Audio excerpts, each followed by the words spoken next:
Hi, I'm Dr. Xenos Mason.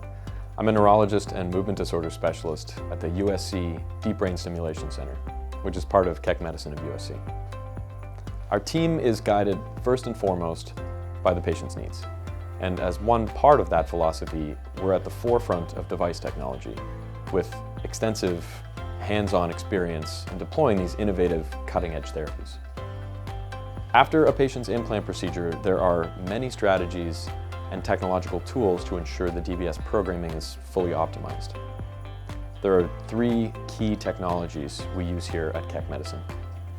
One that has made a huge difference in terms of our flexibility is our remote programming option. With this innovation, patients no longer have to travel for all of their follow-up care and don't necessarily need to visit our clinic.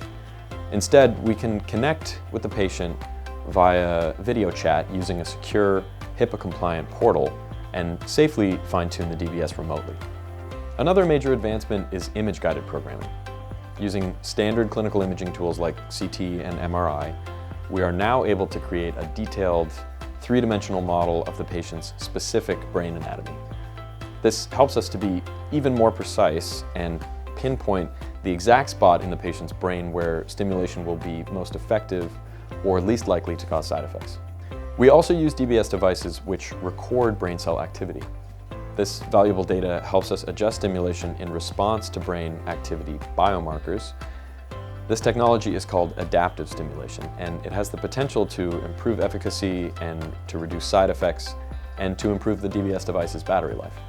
I think what I would say is when you refer your patients to our DBS program at Keck Medicine, you can trust that you're handing them off to a team with a finger on the pulse of a rapidly evolving field, and that we can deliver the best results for them.